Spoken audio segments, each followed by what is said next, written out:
Welcome back to the Deep Dive. We take a huge pile of source material, cut through the noise, and give you what you need to know, fast.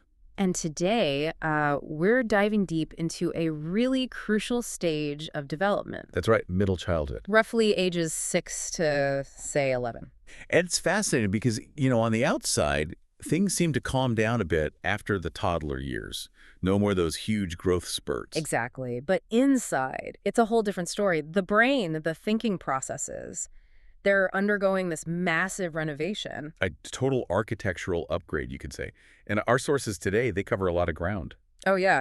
Everything from the neuroscience, brain structures, even hormonal shifts prepping for adolescence, all the way to how we measure intelligence and support kids with different learning needs in schools. It really is comprehensive. So our mission here is to pull all that together for you, give you that shortcut to understanding this really critical phase. And we'll definitely hit on that paradox you mentioned. Right, the physical growth slows, but wow, the cognitive power just explodes. Yeah, the kid goes from being this sort of playful explorer to a much more systematic, logical thinker. It's foundational. Everything's solidifying. Motor skills, reasoning, the works. Okay, let's get into it, starting with the body and those incredible changes happening inside the brain. Okay, so first up, the physical side. You mentioned it, the growth rate slows down noticeably in middle childhood. Yeah, it really does. Compared to infants and toddlers, it's much steadier, more stretching out than filling out, you could say. Gradual increases in height and weight. Exactly. Yeah. And that predictability is actually helpful for tracking health, making sure nutrition is on point. And the sources really stress the role of genes in nutrition here, right? Absolutely. It's that classic nature-nurture interplay. Your genes provide the blueprint, obviously, but you need the right building materials. Meaning good nutrition. Right. Adequate calories, balanced protein, vitamins, minerals, all essential. Not just for physical growth, but also for fueling that cognitive explosion we're about to get into. Okay, so the body's cruising, but the brain's hitting the gas. Let's talk brain architecture. Yeah. We need to understand the difference between gray matter and white matter. Definitely. This is key to understanding how kids get so much faster and better at thinking during these years. Oh, gray matter. What is that exactly? Gray matter is mainly the nerve cell bodies themselves, the neurons that aren't myelinated. Think of it as the brain's processors, the actual computing units. Okay.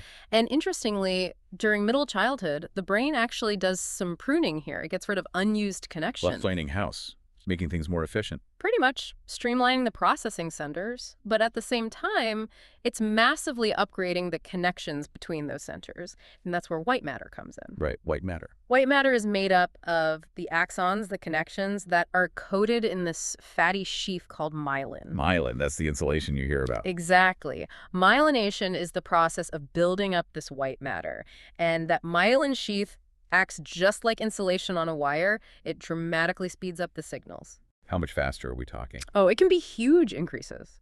Factors of 100 or even more in some cases. Wow. So that's not just a small tweak, that's a fundamental change in processing power. It really is.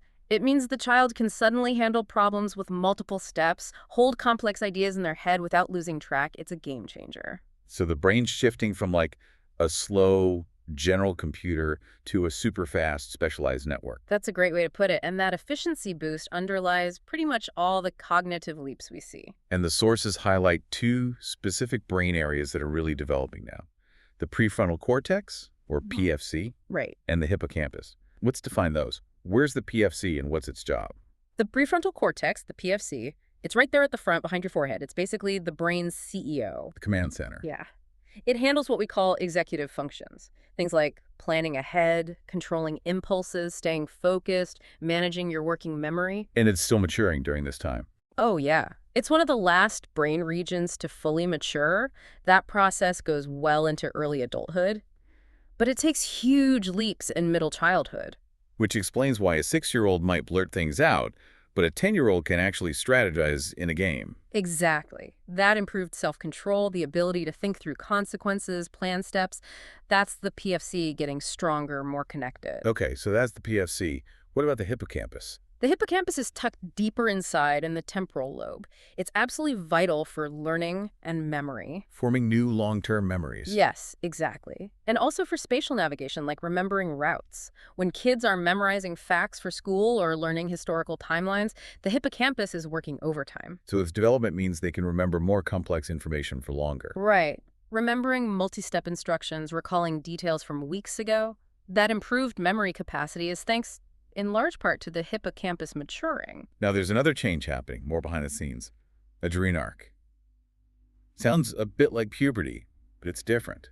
It is different, yeah. Adrenarche is this hormonal event, usually happens between 6 and 8 years old, so a few years before true puberty kicks in. And what is it exactly? It's basically the adrenal glands maturing and starting to produce more adrenal androgens, hormones like DHEA. Okay.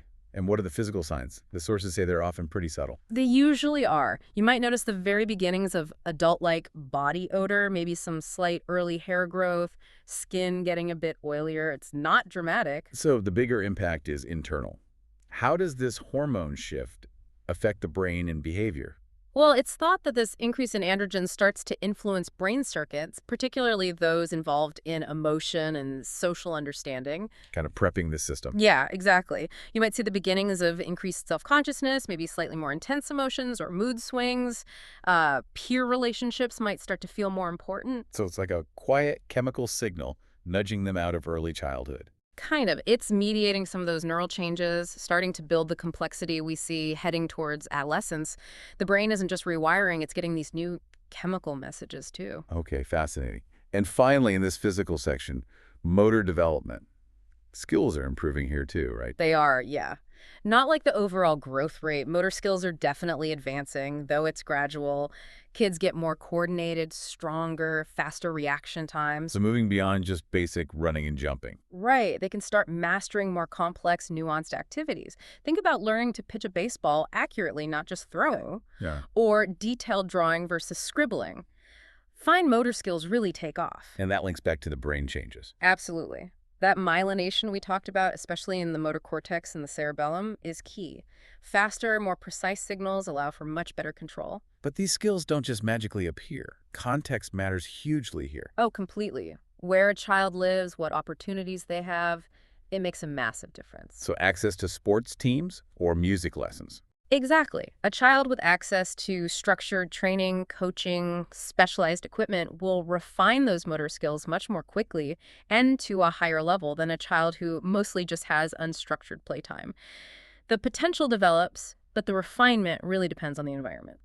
Okay, let's shift gears to health, activity, and safety in middle childhood. You mentioned a kind of paradox here. Yeah, it's interesting. In many ways, this is actually the healthiest, safest time of life for most kids in developed nations. How so? Well, the big positive statistic is that the mortality rate drops significantly after infancy. Once kids get past those vulnerable first few years, their risk of dying from illness decreases dramatically. That's definitely good news. But risk doesn't vanish entirely. The sources mention injury rates still vary. Right. Injuries are actually the leading cause of death in this age group, even though overall mortality is low. And we see patterns. Like differences between boys and girls or younger versus older kids in this stage. Exactly. Boys tend to have higher injury rates, often linked to more physical risk-taking.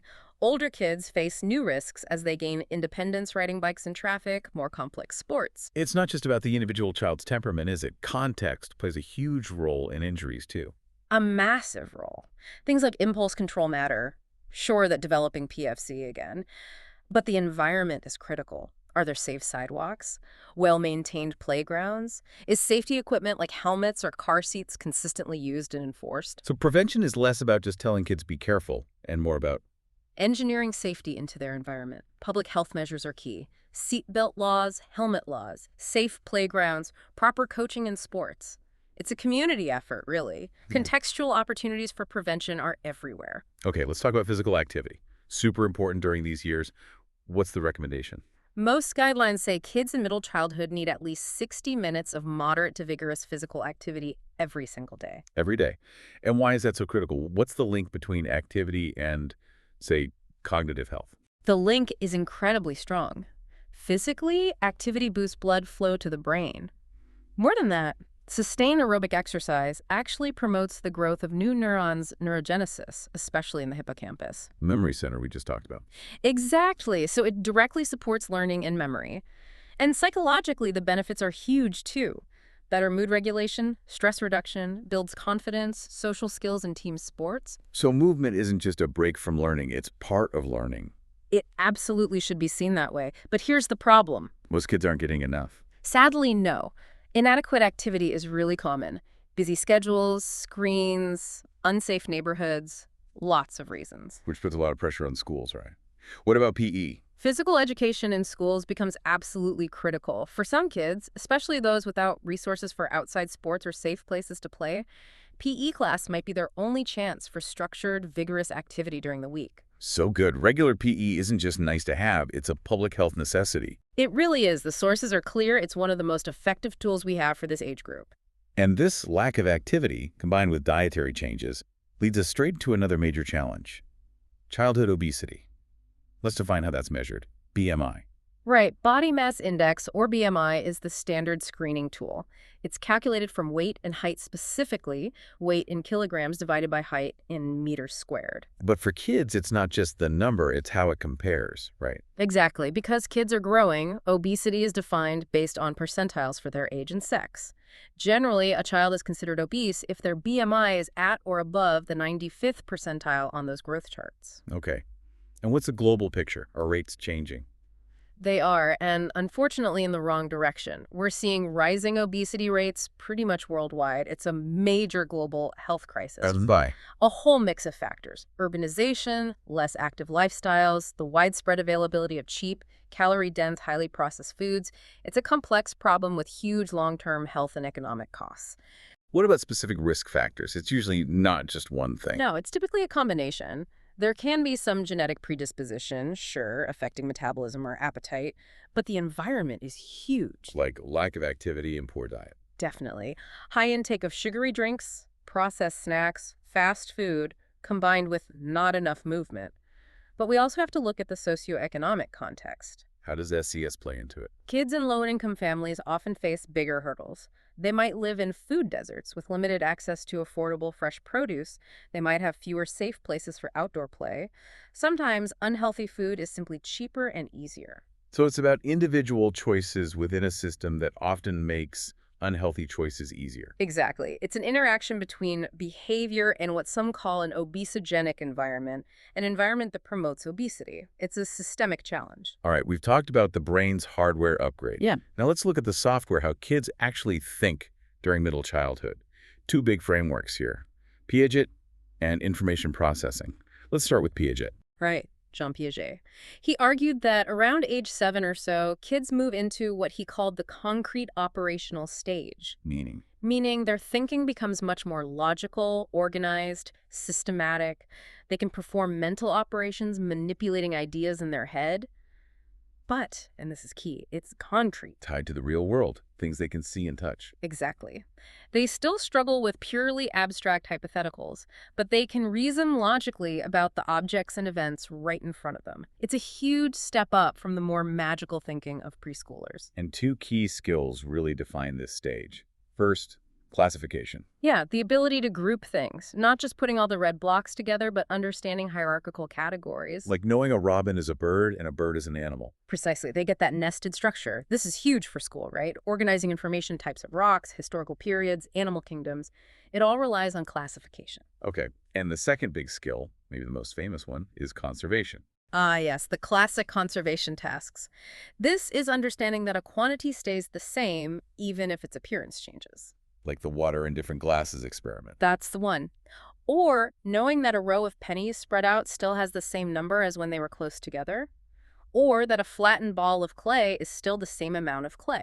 What does mastering conservation show? It shows they can mentally reverse the action, pour the water back in their mind, and understand that nothing was actually added or taken away. That no longer fooled by just what they see, logic starts to win out over perception. But it's not purely automatic, like flipping a switch at age 7. Culture plays a role. Absolutely. Piaget's stages provide a great map, but the timing and even the way these skills show up can be influenced by culture and experience. How so? Well, a child in a culture where, say, weaving or trading goods is really important, might develop conservation of substance or number earlier than a child whose culture doesn't emphasize those specific skills as much. And formal schooling definitely pushes these abilities along. So what does this mean for teaching kids in this stage? It means you can start teaching more logically, sequentially. You can do multi-step science experiments or introduce things like long division, but you still need to keep it grounded.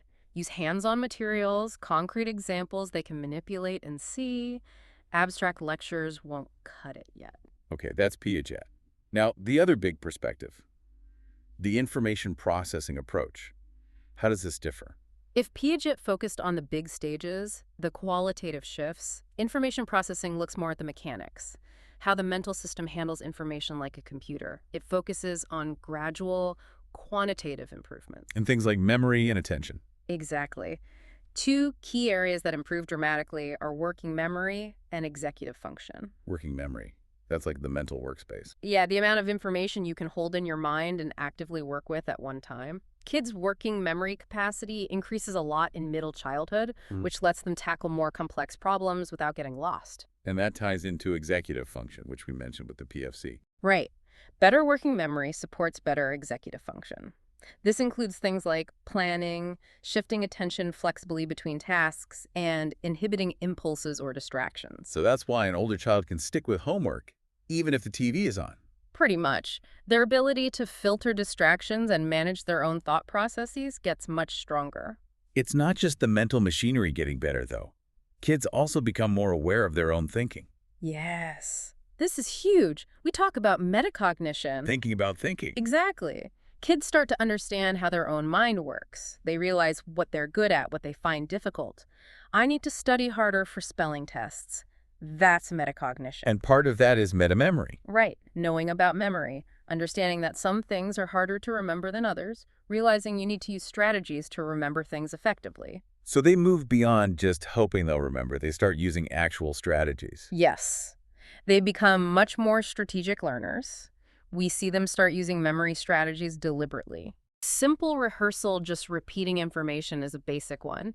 But then they develop more sophisticated ones like organization grouping related items together, maybe making an outline, and elaboration connecting new information to things they already know, maybe creating a mental image or a little story. These strategies make learning much more efficient and durable. And again, context shapes all of this, right? Absolutely. The information processing view really highlights this. The cognitive skills that develop most strongly are often the ones most needed and practiced in the child's environment. So a culture that values storytelling might foster strong elaboration skills. Could be, yeah.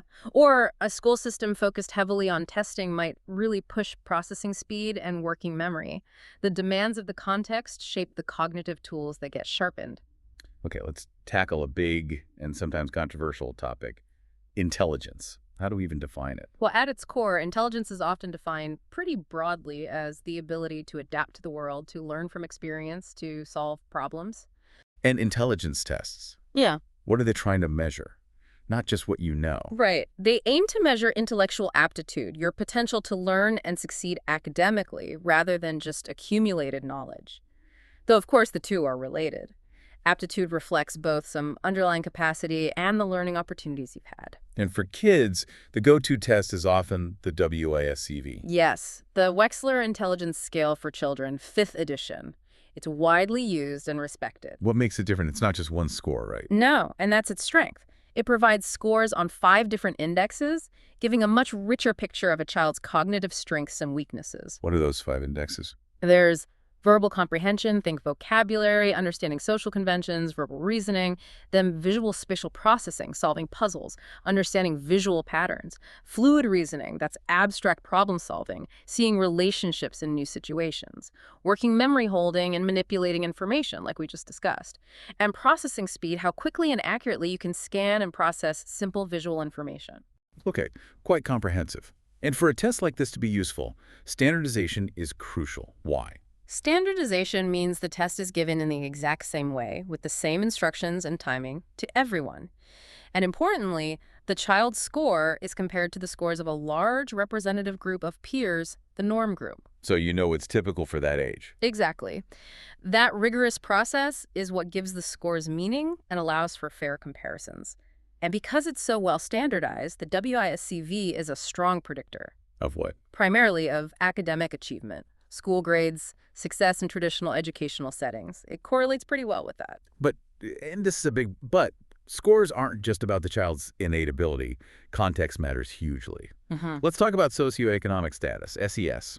Yeah, this is one of the most consistent findings. On average, kids from higher SES backgrounds tend to score higher on IQ tests than kids from lower SES backgrounds. Why is that? Is it purely about money? It's not just money itself, but what often comes with it. Things like more consistent access to quality nutrition and healthcare from early on, more exposure to complex language and books at home, access to high-quality preschools, fewer chronic stressors like neighborhood violence or instability. So environments that often provide more of the kinds of stimulation and experiences that align with what the tests measure. Exactly. It's often described as a cumulative advantage. Lower SES doesn't mean lower potential, but it often means fewer resources and more obstacles that can impact test performance. And it's not just SES. What about other contextual factors, like the historical period or the culture the test was designed in? Right. What counts as intelligence isn't fixed. It changes over time depending on what skills society values. Think about coding now versus, say, farming skills a century ago. And IQ tests are inevitably developed within a particular cultural context, usually the majority culture. The language used, the types of knowledge assumed, the examples given, they might be more familiar to kids from that background. So a child from a different cultural background might score lower, not because they're less capable, but because the test itself is less familiar territory. Precisely. They might need to expend extra mental energy just navigating the cultural or linguistic aspects, which can detract from their performance on the actual cognitive task. And then there's the impact of stereotypes. Yes, stereotype threat. This is really important. If a child belongs to a group that's negatively stereotyped regarding academic ability, just the awareness of that stereotype can create anxiety during a test. And that anxiety actually affects performance. It does. It can consume working memory resources, making it harder to focus and perform at their best. So the score might reflect the anxiety prompted by the stereotype, not their true potential. It really shows how social context gets intertwined with the test performance. Okay, so traditional IQ tests are useful predictors of school success, but we need to interpret scores very carefully, considering context. Now let's move to some really interesting alternative views of intelligence. First, Howard Gardner's multiple intelligences. Right. Gardner challenged the whole idea of a single general intelligence, what psychologists sometimes call G. He argued that humans actually have several distinct, independent types of intelligence. How many? He initially proposed 7, later added an 8th, so 8 types. And they go beyond just book smarts. Oh, yes.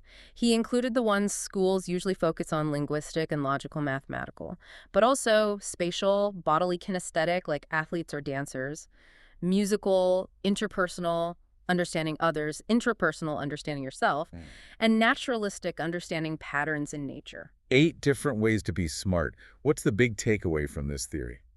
It really shifts the question from how smart is this child to how is this child smart. It highlights that everyone has unique strengths and weaknesses across these different areas. A kid might struggle with math, but be incredibly gifted socially or musically. So it encourages a broader view of talent and ability. Exactly. And suggests that education should try to cater to and develop all these different kinds of intelligence, not just the traditional academic ones. Okay, that's Gardner. Then there's Robert Sternberg's triarchic theory. What's the structure there? Sternberg proposed 3 fundamental types of intelligence that interact. He argued that successful intelligence, like being effective in life, involves using all 3. What are the 3? Let's start with the one closest to traditional IQ. That would be analytical intelligence. This is basically your information processing skill, analyzing, comparing, evaluating, the kind of thinking typically mirrored by IQ tests and valued in school, book smarts. Okay. Then the second type. Creative intelligence. This is about dealing with novelty, coming up with new ideas, thinking outside the box, how well you can adapt to new situations, or invent solutions to unfamiliar problems. Right. And the third. Applied intelligence, which is often called practical intelligence or street smarts. This is your ability to adapt to your everyday environment, solve real-world problems, figure out how things work in practical situations, knowing how to get things done. So applying knowledge effectively in the real world. Exactly. Sternberg's point is that you really need a balance of all three for overall success. Someone might be high in analytical intelligence and ACE tests, but struggle to adapt to a new job or solve a practical problem at home if they lack creative or applied intelligence. That makes a lot of sense. It feels much more holistic. Mm. So as kids' thinking gets more sophisticated, their language skills must be keeping pace, right? Getting more refined. Absolutely. Language development in middle childhood is impressive, not just in quantity, but in quality and complexity. Let's start with vocabulary. Are they still learning words rapidly? Oh, yeah. The rate is huge. Some estimates say kids learn around 20 new words a day during these years. They end up with a massive vocabulary. Wow. But it's more than just the number of words. They get much better at understanding nuance, the subtle differences between similar words, like knowing enormous is bigger than just big. And where does all this vocabulary come from? Everywhere. Reading is huge, of course, but also conversations with adults and peers, school subjects, hobbies. Their experiences directly feed their vocabulary. And it's not just words, it's grammar too. And their awareness of language. Yes, that's metalinguistic awareness really taking off. They start to think about language as a system. They understand grammar rules more explicitly. Like knowing what a noun or a verb is. Exactly. And understanding more complex sentence structures, like passive voice, the ball was thrown by, Sure. or conditional sentences, if, then. This awareness is crucial for improving their own writing and comprehension of complex texts. And again, culture matters. Different languages have different grammatical complexities they need to master. And then there's the social side of language, pragmatics. Yeah. Using language in real situations. Right. This is about knowing how to use language appropriately and effectively. Kids get much better at things like taking turns in conversation, adjusting how they talk depending on who they're talking to. Like using more formal language with a teacher than with a friend. Exactly. And a really key development here is understanding and using irony and sarcasm. Ah, the beginnings of teenage wit. You could say that. But understanding irony requires pretty complex thinking, recognizing the difference between what someone says and what they actually mean. It shows sophisticated social cognitive skills are developing. Okay, let's talk about kids learning more than one language. Bilingual language learning. What are the main approaches in schools? Broadly, you often see two main models. One is English immersion, sometimes called ESL or English as a second language. Here, the instruction is almost entirely in English. The goal is rapid acquisition of English. And the other. The other is dual language learning. In these programs, kids receive instruction in both their native language and English.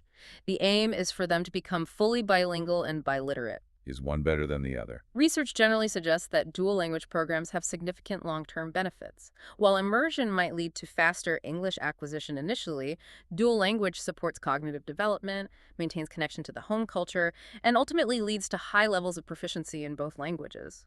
It seems to offer more advantages down the road. And it's not just about the classroom structure, right? Siblings, friends, they matter too. Hugely. Kids learn so much language, especially the pragmatic, conversational stuff, from interacting with siblings and peers. In bilingual settings, peers can be informal language teachers for each other, practicing in authentic situations. So overall, what are the benefits of being bilingual for kids in this age group? The research points to quite a few cognitive advantages.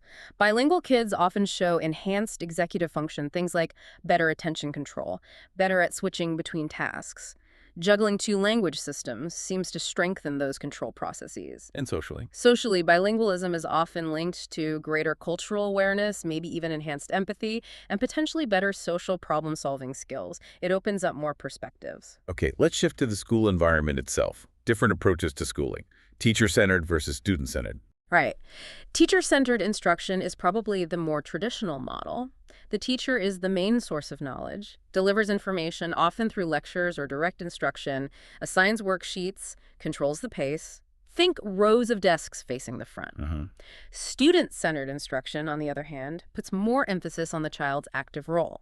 It involves more collaboration, hands-on projects, inquiry-based learning, kids exploring topics themselves, maybe working in groups.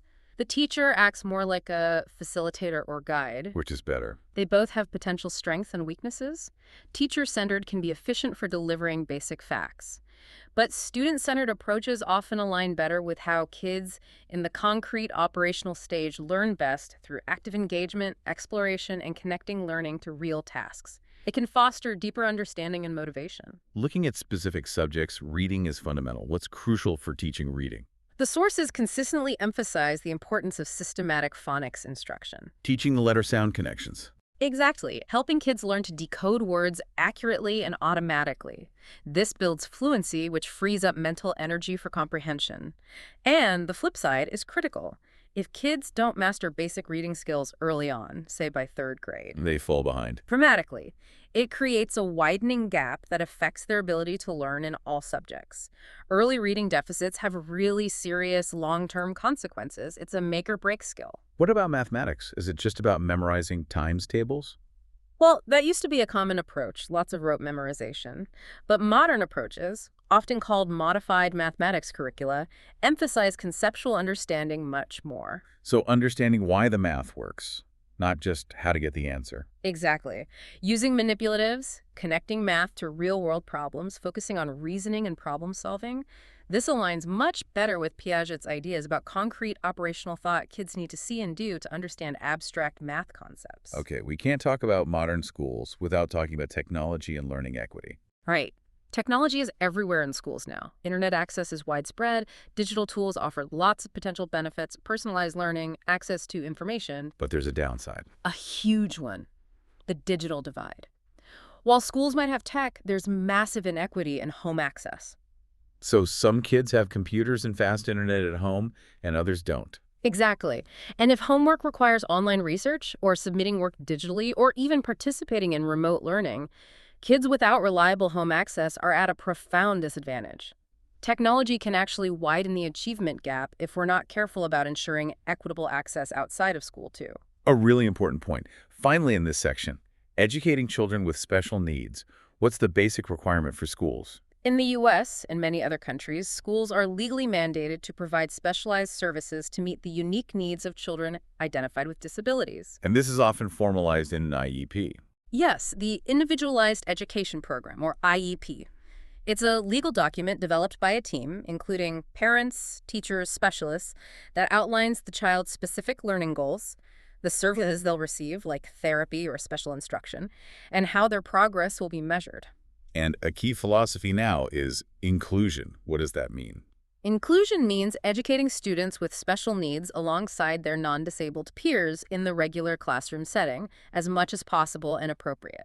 They might get support from a special education teacher or aide within that classroom. What are the goals and effects? The goals are better academic outcomes and better social integration. For the child with special needs, it can mean higher expectations and learning social skills from peers. For the other kids, it can foster empathy and understanding of diversity, but it needs to be done well. Meaning it requires adequate resources, teacher training, and careful planning to make sure the included students' needs are actually being met effectively, not just that they're physically present in the room. Okay, to wrap up, let's touch on some specific developmental and learning disorders often identified during these middle childhood years. First, ADHD. Right. Attention Deficit Hyperactivity Disorder. This is characterized by a persistent pattern of inattention difficulty staying focused, easily distracted, and/or hyperactivity and impulsivity being overly active, having trouble waiting turns, acting without thinking. And it has to interfere with their life significantly. Yes, the symptoms need to be severe enough to cause problems in multiple settings, like at school and at home, and they typically need to have started before age 12. What do we know about the causes? Is it just kids being disruptive? No, not at all. Research strongly points to neurological differences, structural abnormalities in brain areas involved in executive function, like the prefrontal cortex, and differences in neurotransmitter systems, particularly dopamine. So it's a difference in brain wiring and chemistry affecting self-regulation. Exactly. It's understood as a neurodevelopmental disorder, not a matter of willpower or bad behavior. And how is it typically treated? Often a combination approach works best.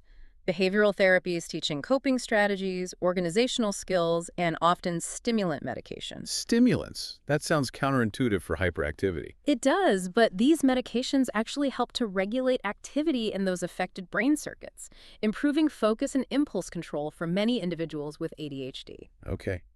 Next, Autism Spectrum Disorders, or ASD. ASD is really a family of related neurodevelopmental disorders.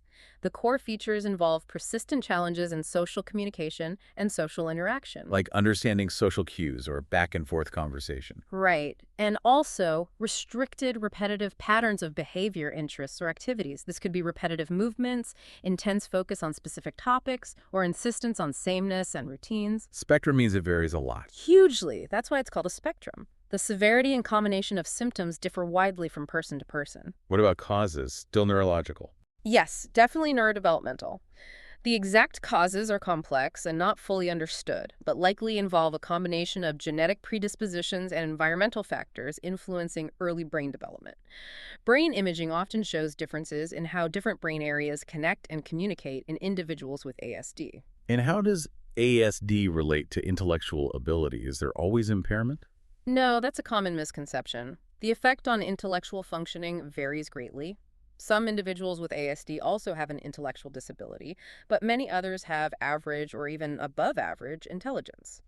ASD primarily affects social communication and behavior patterns, not necessarily overall IQ. Good distinction. Okay, finally, specific learning disorders. What's the basic idea here? A specific learning disorder is diagnosed when there's a significant, persistent difficulty in learning key academic skills, reading, writing, or math, despite the child having normal overall intelligence and adequate instruction. So a gap between their potential aptitude and what they're actually achieving in one specific area. Exactly. Their brain processes information differently in that particular domain, making learning much harder. And there are different types. Yes, typically identified by the area affected. Developmental dyslexia is the most common, involving difficulties with reading, decoding words accurately, reading fluently, spelling. Okay. Developmental dyscalculia involves significant problems with math, understanding number concepts, learning arithmetic facts, mathematical reasoning. And writing. That's developmental dysgraphia. This affects written expression difficulties with handwriting, spelling, organizing thoughts on paper, grammar, and punctuation in writing. So these kids are smart, but have a specific roadblock in one area. Now, bringing it back to our main theme, context and disability. How does context affect these diagnoses? Context is huge here too. First, getting a diagnosis often depends on the resources available. A child in a well-funded school district with access to good screening and specialists is more likely to get identified early and receive support than a child in an under-resourced area. So access to services is unequal. Very much so. And context also shapes how the disability manifests or is perceived. What about racial and ethnic differences? Do they play a role? Sadly, yes.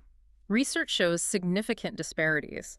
For instance, minority students, particularly Black boys, are sometimes overrepresented in diagnoses like emotional disturbance, potentially due to cultural misunderstandings or bias. At the same time, they might be under-identified for specific learning disorders because they didn't get effective early reading instruction or appropriate screening. These aren't biological differences. They reflect systemic biases and inequities in the educational system. And SES intersects with race here too. Absolutely. Poverty creates so many additional stressors and disadvantages.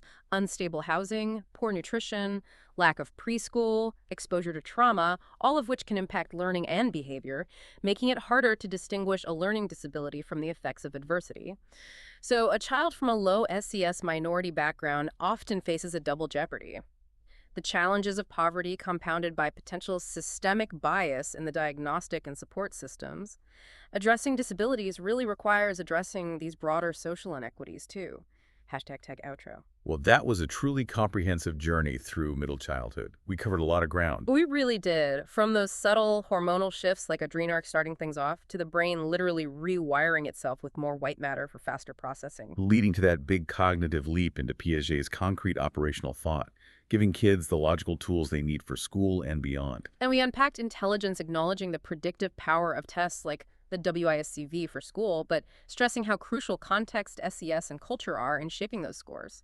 Plus, the importance of things like phonics for reading and the legal framework of the IEP for supporting kids with special needs. And if there's one thread tying it all together, It has to be the power of context, right? without a doubt, development isn't just something happening inside the child.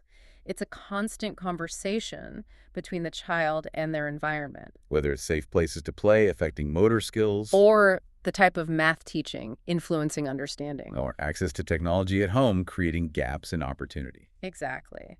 The child's life is lived in context. That environment isn't just a backdrop, it actively shapes their development. It's an architect of who they become. Which brings us perfectly to our final provocative thought for you, our listeners.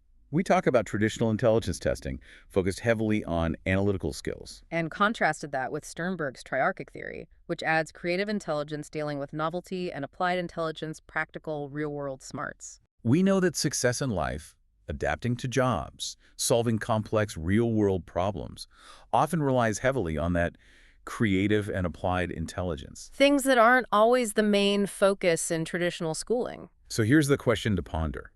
If our schools are largely built around testing and rewarding analytical intelligence, how could we redesign education to also explicitly teach, value, and measure creative and applied intelligence? What would a school look like if figuring out how to organize a community project was valued as much as solving an equation? How do we nurture the full spectrum of intelligence? Something to think about. How do you see and support all the ways children are intelligent? Thank you for joining us for this deep dive. We'll catch you next time.